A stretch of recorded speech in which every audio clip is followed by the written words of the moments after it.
अध्याय 12 श्री संत घोलप राम दर्शन। श्री गणेश, भगवती सरस्वती तथा गुरु महाराज के चरणों में मेरा साष्टांग नमन। फिर अपने कुल देवता श्री सीतारामचंद्र के श्री चरणों में मेरा साष्टांग नमन। अंत में मैं श्री सच्चिदानंद सद्गुरु श्री साईनाथ महाराज के चरणों में नतमस्तक होकर उनकी स्तुति करता हूँ। जय जय सद्गुरु साईनाथ। मैं आपके चरणों में नमन करने के लिए अपना माथा टेकता हूँ। आप निर्विकार और अखंड स्वरूप हैं। उन पर कृपा करो जो आपके शरणागत होते हैं। आप सच्चिदानंद, आनंद कंद और ज्ञान अवतार हैं। जो सांसारिक दुखों और कष्टों से पीड़ित हैं, आप उनके लिए सुख और आराम का स्रोत हैं। आपकी अद्वैत की शिक्षा द्वारा मंद बुद्धि वालों का भी द्वैत का भ्रम दूर हो जाता है। वे यथार्थ में अत्यंत भाग्यशाली हैं, जिन्होंने केवल आपके सर्वव्यापक स्वरूप और गगन के समान विस्तृत होने का वर्णन ही नहीं किया, अपितु इन विशेषताओं का अनुभव भी किया है। धरती पर ईश्वरीय अवतार का ध्येय साधुजनों का परित्राण और दुष्टों का संहार करना है, परंतु संतों का कार्य तो सर्वथा भिन्न ही है। उनके लिए साधु और दुष्ट प्रायः समान ही होते हैं।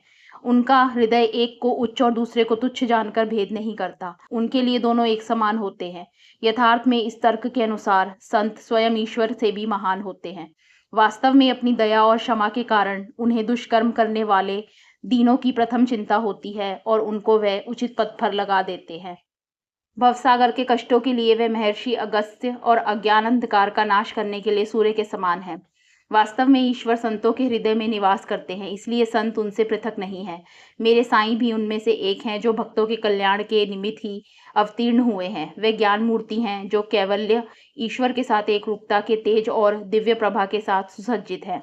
उन्हें समस्त प्राणियों से समान प्रेम था। वे निष्काम, नित्य तथा मुक्त थे।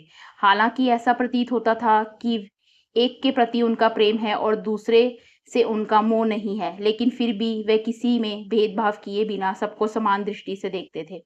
किसी से मित्रता और शत्रुता किए बिना वे राजा और भिक्षुक को एक समान देखते थे। ऐसे महान थे महात्मा साईं। पाठ को अब उनकी महानता व पराक्रम का श्रवण करें। संत अपने भक्तों की भक्ति के प्रेमवश उनके कल्याण के लिए अपना दिव्य गुण समूह पूर्णता उपयोग किया करते हैं। जब संत अपने भक्तों की सहायता के लिए दौड़ते हैं तो पर्वत या घाटी जैसी बड़ी से बड़ी रुकावट को पार करना उनके लिए कठिन नहीं होता। ऐसे भी व्यक्ति हैं जो अपनी अज्ञानता के कारण यह नहीं जानते कि अध्यात्म क्या है। वे तो बस अपनी पत्नी, पुत्रों और धन के मोह में ही उलझे हुए हैं। इस अज्ञानी दीन प्राणियों को छोड़ दो। ईश्वर ऐसे अज्ञानी निष्कपटी प्राणियों पर भी अपनी करुणा, दया और कृपा करते हैं, लेकिन जो ईश्वर से विमुख होकर उनसे दूर भागते हैं, वे अपने ही अहंकार में भस्म हो जाते हैं। संत तो करुणा के कारण द्रवित होकर अज्ञानियों को भी अपनी शरण में लेते हैं, ताकि उसी क्षण उनमें विश्वास जागृत हो जाए। लेकिन अभिमानी और घमंडी बनकर ज्ञान प्राप्त करना निष्फल होता है। अज्ञानी जो स्वयं को पंडित मानकर झूठे अभिमान के कारण फूला रहता है और भक्ति पंथ की अवहेलना करता है, ऐसे मूढ़मती की संगति की हमें कोई आवश्यकता नहीं है। हम ना तो वर्णों के प्रति कोई विद्रोह करना चाहते हैं और ना ही वर्णों के अभिमान को तोड़ना चाहते हैं। हम वर्णाश्रम धर्म के नियमों का उल्लंघन भी नहीं करना चाहते, ना ही मिथ्याभिमानी और पाखंडी पंडितों जो वेदों की मान्यता को अस्वीकार करते हैं की अवहेलना करना चाहते हैं। जो वेदांग पारंगत हो गए हैं, वे ज्ञान के अहंकार के कारण नशे में मदहोश हो गए हैं। वे ही भक्ति मार्ग में अड़चन पैदा करते हैं और उनके बचने की कोई आशा नहीं है। अज्ञानी व्यक्ति अपने विश्वास की शक्ति के बल पर संसार के भव भय पर विजय प्राप्त कर लेता है, लेकिन इन शास्त्रों के ज्ञाता और विद्वान पंडितों की शंकाओं व प्रश्नों का समाधान कोई नहीं कर सकता। संतों में विश्वास करने से अज्ञानियों की अज्ञानता का अंत होगा और जो ज्ञानी अपने ज्ञान पर गर्व करते हैं, उनकी शंकाएं और अटकलें भी दूर हो जाएंगी। फलतः उनके हृदय में भी उत्तम विचार और भावनाएं जागृत होंगी। और अब सुनो कि सौभाग्यवश किस प्रकार एक अद्भुत घटना देखने को मिली। धार्मिक पूजा पाठ में अधिक रुचि रखने वाले एक व्यक्ति को साईं से अलभ्य भेंट करने का सुअवसर किस प्रकार प्राप्त हुआ। उनका शिरडी जाने के संकल्प का उद्देश्य उनके भाग्य के लेख से बिल्कुल भिन्न था। फलस्वरूप शिरडी जाने से उन्हें यह लाभ हुआ कि वहां उन्हें अपने गुरु के दर्शन हो गए।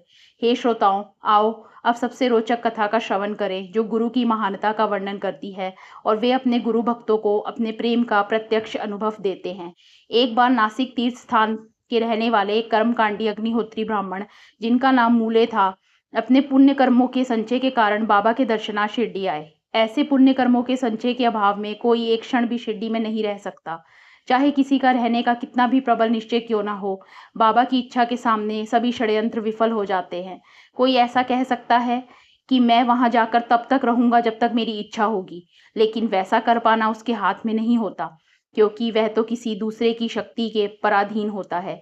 ऐसे कई थे जिन्होंने दृढ़ प्रण किया था और जिनकी जीत भी निश्चित थी। उन्होंने भी हार कर और निस्सहाय होकर सभी प्रयत्न छोड़ दिए। साईं एक स्वतंत्र देवता हैं। उनके समक्ष सभी का अहंकार चूर-चूर हो जाता है। जब तक ऐसा शुभ समय नहीं आएगा, तब तक बाबा ना तो हमें याद करेंगे और ना ही उनकी लीलाएँ हमारे कानों तक पहुँच सकेंगी। तो फिर ऐसा प्रश्न ही नहीं उठता कि हम स्वतः उनके दर्शन के लिए प्रेरित हों। कई लोगों की साईं समर्थ के दर्शन करने की प्रबल इच्छा थी, लेकिन बाबा के निर्वाण प्राप्त करने तक ऐसा योग उन्हें कभी प्राप्त न हो सका। कई ऐसे व्यक्ति भी थे जो समय-समय पर शिरडी यात्रा को आगे के लिए टालते रहते थे। विलंब करने की उनकी यह प्रवृत्ति शिरडी यात्रा में रुकावट बन गई। फलस्वरूप वह कभी भी शिरडी न जा सके और बाबा ने भी समाधि ले ली। अगले से अगले दिन पर टालने के कारण अंत में साईं बाबा से प्रत्यक्ष भेंट करने का अवसर भी उन्होंने खो दिया और हमेशा के लिए पश्चाताप करते रहे। इस प्रकार उन्होंने बाबा के दर्शन करने का सुअवसर हमेशा के लिए खो दिया। अतः ऐसे व्यक्ति जो दर्शन लाभ से वंचित रहे हैं और जिनकी बाबा के दर्शन की इच्छा पूर्ण नहीं हो सकी, यदि वे श्रद्धा और आदर भाव से साईं लीलाओं का श्रवण करेंगे, तो उनकी साईं दर्शन की इच्छा बहुत कुछ अंशों तक तृप्त हो जाएगी। भाग्यवश जो वहां गए और उनके स्पर्श और दर्शन से तृप्त भी हो गए, क्या वे अपनी इच्छा अनुसार वहां शिरडी में रह सके? हाँ, वह तभी संभव था अगर बाबा आज्ञा देते। केवल अपने प्रयत्न से ना तो कोई शिरडी जा सकता है और ना ही वहां रह सकता है, चाहे उसकी इच्छा कितनी भी प्रबल क्यों ना हो। केवल बाबा की आज्ञा अनुसार ही वहां रहना संभव था और जिस क्षण वे कहते वापस जाओ, तो उसके लिए वापस जाना अनिवार्य हो जाता था। एक समय काका महाजनी बंबई से शिरडी पहुंचे। उनका विचार वहां 1 सप्ताह ठहरने का था। कृष्ण जन्म का उत्सव मनाने की तैयारियां पहले से ही शुरू हो जाती थी। चावड़ी का सुंदर श्रृंगार करके बड़े उत्साह के साथ बाबा के आसन के सामने एक पालना टांगा जाता था। काका कुछ पहले ही शिरडी पधार चुके थे और उनका इरादा गोकुल अष्टमी उत्सव में धूमधाम से सम्मिलित होने का था। लेकिन शुरू में ही जब वह बाबा के दर्शन के लिए गए, तो बाबा ने उनसे पूछा, तो तुम वापस घर कब जा रहे हो? यह सुनकर काका हैरान रह गए।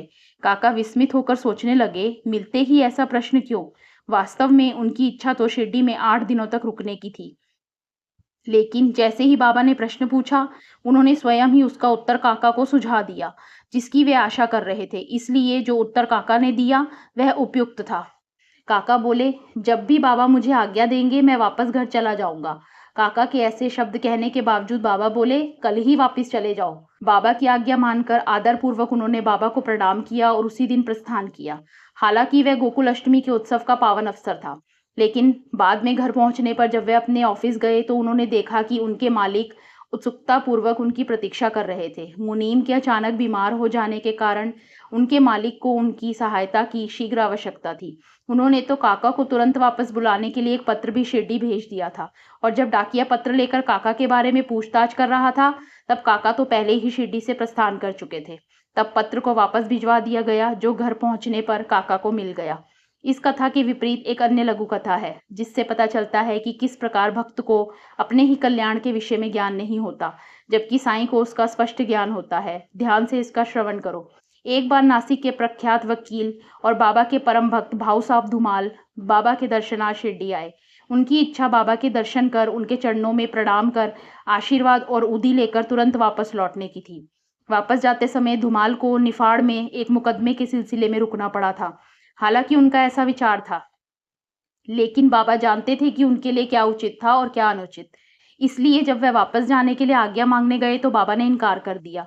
इसके अलावा बाबा ने उन्हें 1 सप्ताह के लिए रोक लिया और किसी भी कीमत पर आज्ञा देने के लिए तैयार न हुए। उधर मुकदमे की सुनवाई में भी विलंब हो गया और मामला 3 बार स्थगित हो गया। धुमाल को 1 सप्ताह से भी अधिक रोका गया और जो दिन मुकदमे की सुनवाई के लिए निश्चित किए गए थे, उन दिनों में न्यायाधीश भी अस्वस्थ हो गए। इससे पहले न्यायाधीश ऐसे असहनीय उदर पीड़ा से कभी भी ग्रस्त नहीं हुए थे, जैसा कि वे इन दिनों में हुए। फलस्वरूप मामले की सुनवाई स्थगित कर दी गई। धुमाल के लिए तो वह समय बहुत सार्थक सिद्ध हुआ। धुमाल को तो साईं की शरण में रहने का सौभाग्य प्राप्त हुआ। उनके मुवक्किल को चिंता और व्याकुलता से आराम मिला। इस प्रकार बिना किसी प्रयत्न के बाबा में पूर्ण विश्वास रखकर सब कुछ ठीक ठाक हो गया। बाद में सही समय पर धुमाल को जाने की अनुमति मिल गई और उनका कार्य संतोषजनक ढंग से पूर्ण हो गया। ऐसी अद्भुत है साईं की लीला। मुकदमे की सुनवाई 4 महीनों तक चली और मामला 4 न्यायाधीशों के हाथ में गया, लेकिन अंत में धुमाल को अपने मुवक्किल को बरी कराने में सफलता प्राप्त हुई। अब इस घटना का विवरण सुनो। जब एक बार साईं ने अपने परम भक्त नाना साहब निमोणकर की पत्नी श्रीमती निमोणकर का पक्ष लिया। वे निमोण गांव के वतनदार थे। सरकार ने उन्हें अवैतनिक न्यायाधीश का अधिकार भी दिया था, इसलिए वे बहुत प्रभावशाली थे। माधवराव के चचेरे भाइयों में निमोणकर सबसे ज्येष्ठ थे।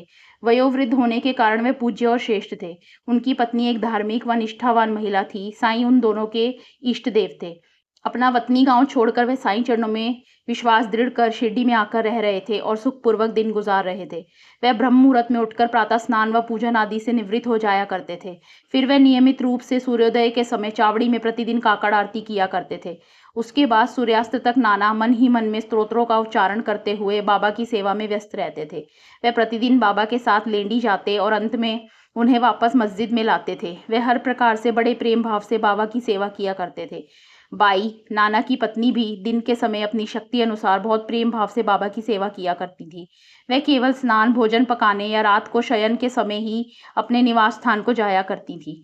सुबह, दोपहर और शाम बाकी का सारा समय दोनों पति पत्नी बाबा की सेवा में ही व्यतीत किया करते थे। अगर इन दोनों के द्वारा भक्ति भाव के साथ की गई सेवा का वर्णन किया जाए तो यह ग्रंथ अपनी सीमा को पार कर जाएगा, इसलिए यहाँ मैं केवल उपयुक्त विषय का ही वर्णन करूंगा। एक बार बाई बेलापुर जाना चाहती थी और जहां उनका पुत्र जरा अस्वस्थ था, इसलिए पति से विचार कर उसने वहां जाने की तैयारी कर ली। बाद में हमेशा की तरह उन्होंने बाबा से भी सलाह की और बाबा के आज्ञा देने पर उसकी सूचना अपने पति को दे दी। बेलापुर जाने का कार्यक्रम निश्चित हो गया, लेकिन तभी नाना ने उन्हें अगले दिन ही वापस आने के लिए कहा। हाँ, नाना के इस प्रकार कहने के उनके अपने कुछ कारण थे, इसलिए उन्होंने कहा, जाओ लेकिन तुरंत वापस आ जाना। यह सुनकर उनकी पत्नी दुखी हो गई। अगला दिन शुक्ल पक्ष की पोला का था, जिसे वह वहीं बिताना चाहती थी। यह उनकी दृढ़ इच्छा थी, लेकिन नाना उसके लिए राजी ना थे। इसके अलावा वह अमावस्या का दिन था, जिसे यात्रा के लिए अशुभ माना जाता है। बाई बहुत चिंतित थी कि उनकी समस्या का हल किस प्रकार होगा। जब तक वह बेलापुर नहीं जाती तब तक उनका मन शांत नहीं होता। इसके साथ साथ वह अपने पति की भावना को भी ठेस नहीं पहुंचाना चाहती थी। फिर कैसे वह उनके शब्दों की अवज्ञा कर सकती थी। यात्रा की पूरी तैयारी कर प्रस्थान करने से पूर्व वह बाबा को प्रणाम करने के लिए गई। जब बाबा लेंडी बाग जा रहे थे। जब भी लोग यात्रा पर जाते हैं तो वे ईश्वर से सुखी व सुरक्षित यात्रा के लिए प्रार्थना करते हैं। शिरडी में भी इस प्रथा का पालन किया जाता था, और क्योंकि शिरडी में साईं ही उनके ईश्वर थे, इसलिए चाहे कितनी ही जल्दी क्यों ना हो, जाने से पूर्व लोग उनके चरणों में नतमस्तक अवश्य होते थे। इसलिए जब बाबा एक क्षण के लिए साठेवाड़ा के सामने रुके तो बाई ने बाबा के चरणों में प्रणाम किया। सभी छोटे बड़े व नाना साहब निमोणकर भी थे, जो बाबा के दर्शनार्थ वहां आए थे, बाबा को प्रणाम किया। इन सभी के सामने और विशेषतः नाना के समक्ष जो शब्द बाबा ने महिला से कहे, वह उस समय के अनुसार बिल्कुल उचित थे। जैसे ही वह आज्ञा लेने के लिए बाबा के चरणों में झुकी तो बाबा बोले, जाओ, जल्दी जाओ और घबराओ नहीं, और इतनी दूर जाकर बेलापुर में 3-4 दिन सुखपूर्वक रहकर सब संबंधियों से मिलना और फिर वापस शिरडी आ जाना। अचानक बाबा द्वारा ऐसा कहे जाने से बाई को बहुत शांति मिली। निमोणकर को भी इशारा मिल गया। इस प्रकार दोनों ही संतुष्ट हो गए। संक्षेप में, हम योजनाएं बनाते हैं, लेकिन हम आदि अंत के विषय में कुछ नहीं जानते, यानी पहले क्या हुआ था और बाद में क्या होने वाला है। लेकिन केवल संत ही जानते हैं हमारे लिए क्या अच्छा है और क्या बुरा, क्योंकि ऐसा कुछ भी नहीं है जिसे वे ना जानते हों।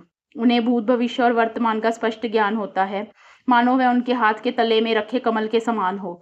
जब भक्त उनकी आज्ञा का पालन करते हैं तो उन्हें सुख शांति की प्राप्ति होती है। अब मैं मुख्य कथा को पुनः आगे वर्णन करूंगा कि किस प्रकार साईं ने मूले पर कृपा कर उन्हें उनके गुरु के दर्शन दिए। मूले श्रीमंत बापू साहब बूटी से मिलकर तुरंत ही वापस जाने के लिए शिरडी आए थे। हालांकि उनकी ऐसी योजना थी, लेकिन उनके आने के पीछे बाबा का कुछ और ही उद्देश्य था। ध्यानपूर्वक उस चमत्कार और गुप्त रहस्य के विषय में सुनो। मूले ने श्रीमंत बूटी से भेंट की। उसके बाद बूटी और कुछ अन्य सज्जन बाबा के दर्शन के लिए मस्जिद को जाने के लिए उठे। उन्हें देखकर मूले की इच्छा भी उनके साथ जाने की हुई, सो वे भी उनके साथ ही चल दिए। मूले ने 6 शास्त्रों का अध्ययन तो किया ही था, साथ ही साथ वे ज्योतिष तथा समुद्रिक शास्त्र में भी पारंगत थे। बाबा के दर्शन करके वे आनंदित हो गए। भक्त प्रेम पूर्वक बाबा को पेड़े, बतासे, बर्फी, नारियल, नारंगी आदि फल भेंट किया करते थे। इसके अलावा फल बेचने वाली महिलाएं द्वार पर ही अमरूद, केले, गन्ने आदि भी बेचने आती थीं। जब बाबा की इच्छा होती तो वे अपनी जेब से पैसे खर्च कर उनसे फल खरीद लिया करते थे। बाबा अपने पैसे आमों की टोकरियां या बहुत सारे केले खरीदने और उन्हें इच्छा अनुसार भक्तों में बांटने में खर्च करते थे। बाबा एक-एक करके आमों को अपनी हथेलियों के बीच रखकर दबाते और मसलते थे ताकि आम नरम हो जाएं। फिर वे उन्हें भक्तों को उनका रस चूसने के लिए देते थे। नरम किए हुए आम को केवल होठों से लगाते ही सारा रस इस प्रकार से चूसा जा सकता था मानो वह आम का रस किसी कटोरी में रखा हुआ हो। गुठली और छिलका तुरंत फेंका जा सकता था। केले के साथ उनका तरीका बहुत ही अद्भुत था। बाबा केले छीलकर गूदा वाला भाग तो भक्तों में बांटते और छिलके स्वयं खाया करते थे। अरे कितने विलक्षण हैं बाबा के तरीके। यह फल बाबा अपने हाथों से भक्तों को बांट देते थे और अपने लिए कभी-कभी उनमें से एक फल चखने के लिए रख लेते थे। हमेशा की तरह उस दिन भी बाबा ने केले की टोकरी खरीदी थी और उस समय उसे भक्तों में बांट रहे थे। शास्त्री बुआ यानी मूले बाबा के चरण देखकर बहुत चकित हुए और उनकी बहुत इच्छा हुई कि वह बाबा की चरण रेखाओं, सुख समृद्धि के चिन्हों आदि ध्वज वज्राकुश रेखा का निरीक्षण करें। काका साहब दीक्षित उस समय वहीं पर थे। उन्होंने 4 केले उठाकर बाबा के हाथ में दे दिए। किसी ने बाबा से आग्रह किया, बाबा ये मूले शास्त्री हैं जो नासिक के पवित्र नगर में रहते हैं और जो अपने सौभाग्य से आपके चरणों में नमन करने के लिए आए हैं। यह फल इन्हें प्रसाद के रूप में दे दीजिए। प्रार्थना करने पर या वैसे भी जब तक बाबा स्वयं नहीं चाहते थे वह कभी भी किसी को कुछ नहीं देते थे, इसलिए वे क्या कर सकते थे।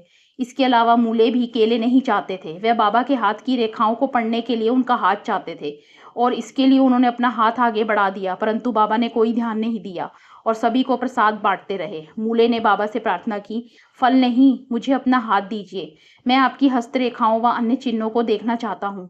लेकिन बाबा ने उन्हें अपना हाथ नहीं दिखाया। फिर भी मूले बाबा के हाथ की परीक्षा की इच्छा से अपना हाथ बढ़ाकर आगे को बढ़े, लेकिन बाबा ने इस पर कोई ध्यान नहीं दिया, मानो कुछ हुआ ही ना हो। वास्तव में उन्होंने मूले के आगे बढ़े हुए हाथ में 4 केले थमाते हुए उन्हें बैठने के लिए कहा, लेकिन मूले के हाथ में अपना हाथ देने से उन्होंने साफ इनकार कर दिया। वह जिसने जन्म से ही अपना सारा शरीर ईश्वर की सेवा में लगा दिया हो, उसे भला ज्योतिष और सामुद्रिक शास्त्र से क्या लेना देना। सद्भक्तों के माँ बाप साईं की समस्त इच्छाएं पूर्ण थी। बाबा की निस्पृह, जिसको किसी प्रकार का लोभ लालच ना हो, स्थिति और ज्योतिष व समुद्रिक शास्त्र के प्रति उदासीनता देखकर शास्त्री बुआ ने अपने सभी प्रयत्नों को व्यर्थ जानकर स्वयं को रोक लिया। कुछ समय चुपचाप बैठकर वे औरों के साथ वापस वाड़ा आ गए। उन्होंने स्नान किया, सोवला धारण किया और अग्निहोत्र में जुट गए। यहाँ बाबा अपने नियमानुसार लेंडी के लिए चल दिए और बोले, चलो आज हम अपने साथ गेरू ले चलते हैं। आज हम भगवा वस्त्र धारण करेंगे। सभी यह सोचकर हैरान थे कि बाबा इस गेरू का आखिर क्या करेंगे और अचानक उन्हें उस दिन गेरू का ध्यान कहाँ से आया। ऐसी संदिग्ध वाणी बाबा की विशेषता थी। इसका अर्थ कौन जान सकता था, लेकिन आदरपूर्वक उन्हें अपने कानों में बसा लेने से उसके कई अर्थ सामने आते थे। इसके अलावा संत के शब्द कभी भी अर्थहीन नहीं होते, वे तो सदैव महत्वपूर्ण ही होते हैं। उनका सही मोल कौन जान सकता है। संतों का नित्य व्यवहार इस प्रकार होता है कि वे पहले विचार करते हैं और फिर उच्चारण करते हैं। संतों के उच्चारण को आदर सहित आचार में लाया जाता है। इस सर्वमान्य सिद्धांत के अनुसार संत वचन कभी भी निसार नहीं होते। उनका ध्यानपूर्वक मनन करने पर उनसे गहन व महत्वपूर्ण विषय प्रकाशित होते हैं। फिर बाबा लेंडी से वापिस आ गए। तभी ढोल तुरही आदि बजने लगे। बापू साहब जोग ने तुरंत ही मूले को कहा, यह आरती का समय है, क्या आप मस्जिद चल रहे हो? लेकिन सोवले नियमों का दृढ़तापूर्वक पालन करने वाले शास्त्री बुआ को अपनी स्थिति बहुत अजीब लगी, इसलिए उन्होंने कहा, मैं संध्या समय दर्शन के लिए आऊंगा। तब जोग ने आरती की तैयारी शुरू कर दी। बाबा पहले ही वापस आकर अपना आसन ग्रहण कर चुके थे और भक्तों से वार्तालाप कर रहे थे। भक्तों ने अपनी पूजा अर्पण की और आरती प्रारंभ होने की सभी तैयारी पूर्ण हो गई थी। अचानक बाबा बोले, जाओ उस ब्राह्मण से दक्षिणा लेकर आओ जो अभी पधारे हैं। उसी क्षण बापू साहब बूटी स्वयं दक्षिणा लेने के लिए गए। मूले ने स्नान करके सोवले धारण किए थे और आसन लगाकर शांत व स्थिर चित्त से बैठे थे। बाबा का संदेश सुनते ही उनके मन में शंका हुई, मैं दक्षिणा क्यों दूं? मैं तो एक निर्मल अग्निहोत्री ब्राह्मण हूँ। बेशक बाबा महान संत होंगे, लेकिन मैं किस प्रकार से भी उनके एहसान से दबा हुआ नहीं हूँ। तो फिर उन्होंने मुझसे दक्षिणा क्यों मांगी? इसीलिए उनका मन अशांत था। इसके अलावा साईं जैसे संत दक्षिणा मांग रहे हैं और एक करोड़पति मुझे संदेश लाकर दे रहा है। मूले को संदेह था, फिर भी वह अपने साथ कुछ दक्षिणा लेकर चल दिए। उनके मन में एक और शंका भी थी। वह अपने धार्मिक अनुष्ठान को अधूरा छोड़कर मस्जिद कैसे जा सकते थे? लेकिन वे बाबा को नहीं भी तो ना कह सकते थे। संशयात्मक मन कभी भी दृढ़ निश्चय नहीं कर सकता, क्योंकि उसका मन तो सदैव अस्थिर रहता है। वह कभी भी एक निश्चित फैसला नहीं कर पाता। उनकी स्थिति त्रिशंकु की तरह थी। लेकिन फिर अपने मन को मनाकर वह सभा मंडप में प्रवेश करके कुछ दूरी पर खड़े हो गए। मैं एक सोवला हूँ, लेकिन मस्जिद ओवला है। मैं बाबा के समीप कैसे जा सकता हूँ? ऐसा सोचते हुए उन्होंने दूर से ही हाथ जोड़कर बाबा के ऊपर पुष्प फेंके, और महान आश्चर्य! उनकी आंखों के सामने एक चमत्कार हो गया। बाबा अपने आसन से अदृश्य हो गए और उनके स्थान पर उन्होंने अपने आदरणीय गुरु घोलप को देखा। अन्य सभी को हमेशा की तरह साईं समर्थ ही दिखाई दे रहे थे। सिर्फ मूले की आंखों के लिए वह घोलपनाथ थे, जो काफी समय पूर्व समाधि ले चुके थे। मूले बहुत ही आश्चर्यचकित थे। हालांकि उनके गुरु ने वास्तव में समाधि ले ली थी, लेकिन उन्हें अपने सामने साक्षात देखकर मूले बहुत हैरान थे। उनके मन में नई शंकाएं उठने लगी। यह सोचना कि वह सब एक स्वप्न है, जबकि वह यथार्थ में सो नहीं रहे थे, कैसे संभव था? और अगर वह पूर्ण जागृत थे, तो फिर उनके गुरु उनके सामने कैसे आकर बैठ सकते हैं? उनका मन दुविधा और उलझन में क्यों था? कुछ समय तक तो उनके मुंह से एक शब्द ना निकला।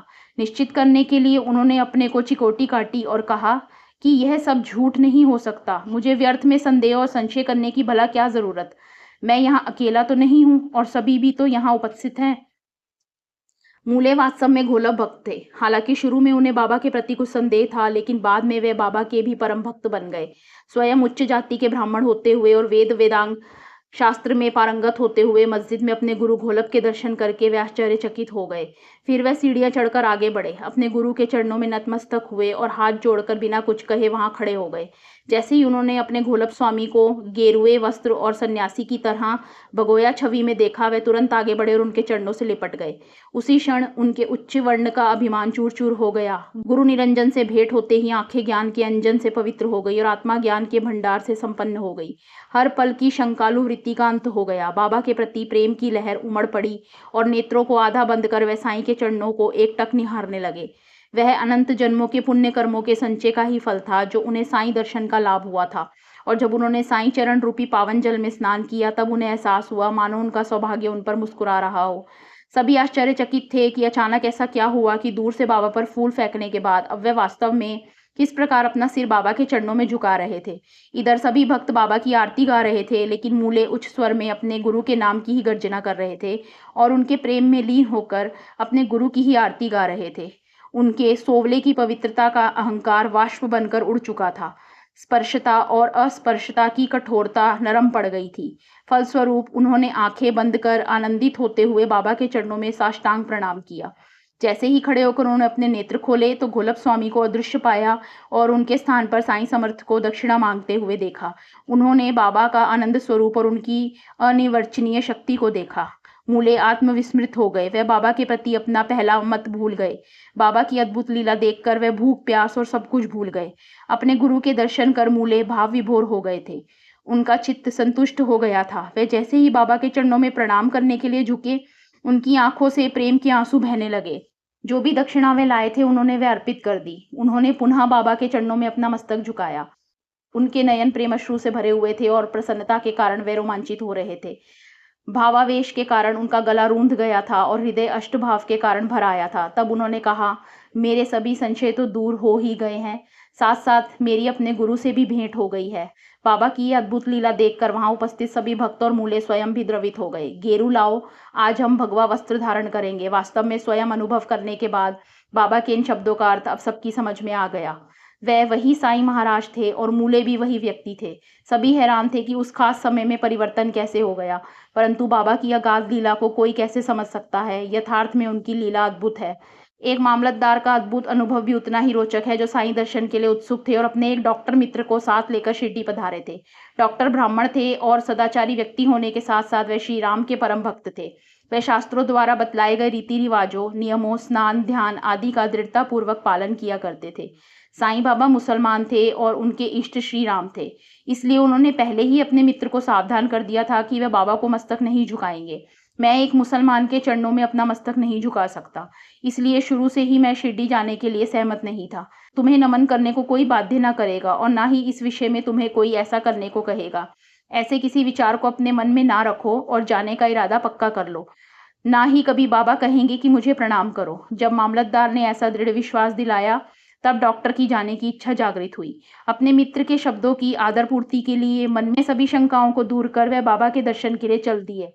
लेकिन आश्चर्य, महान आश्चर्य, जब वह शिरडी पधारे और बाबा के दर्शनार्थ मस्जिद गए, तो सबसे पहले वह स्वयं ही बाबा की चरण वंदना करने लगे। उनके मित्र विस्मय से उन्हें घूरने लगे। इसलिए उन्होंने डॉक्टर से पूछा, तुम अपना ही दृढ़ निश्चय कैसे भूल गए और तुमने एक यवन को कैसे दंडवत किया, और वह भी मेरी उपस्थिति में?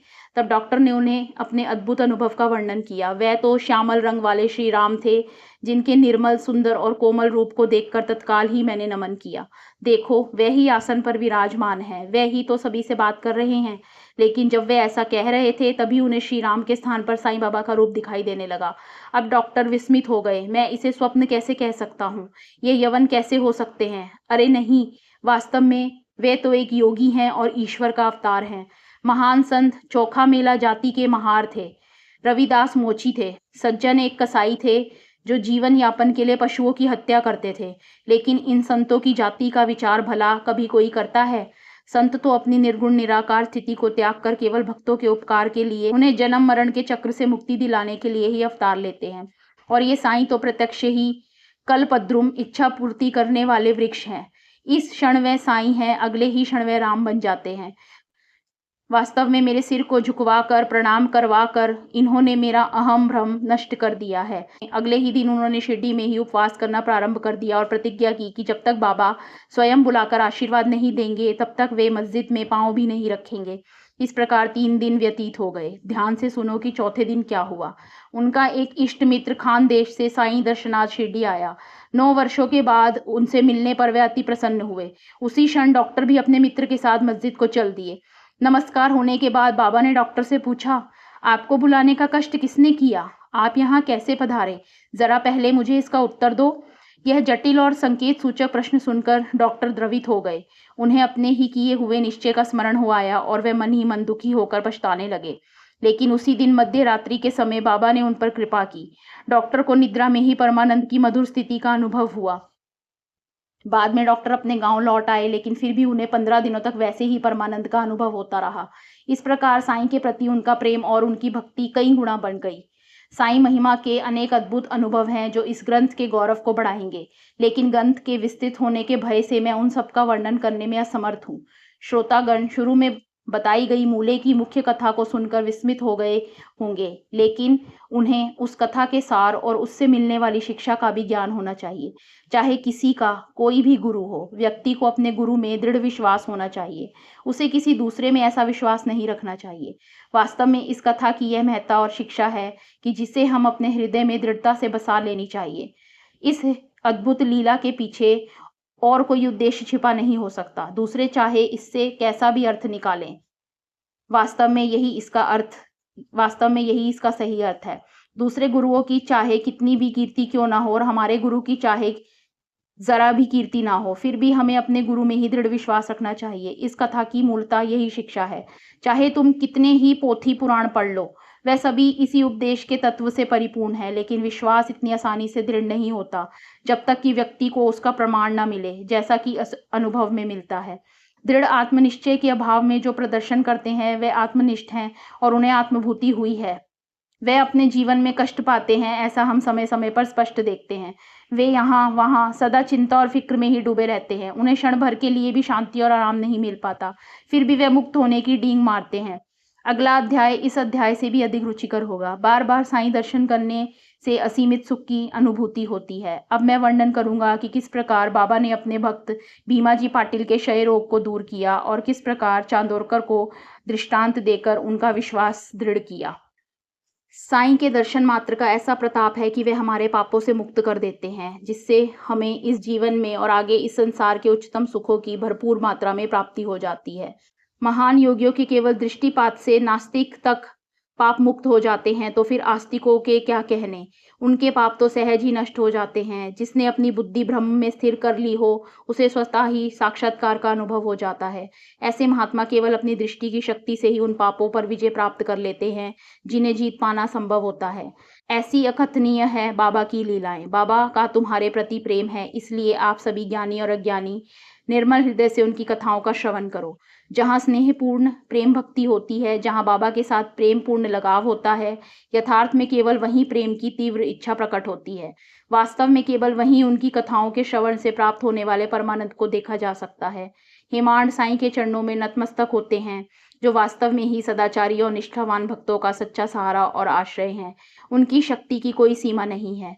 उनमें संसार के भवभय को हरने की पर्याप्त शक्ति है। सभी का कल्याण हो।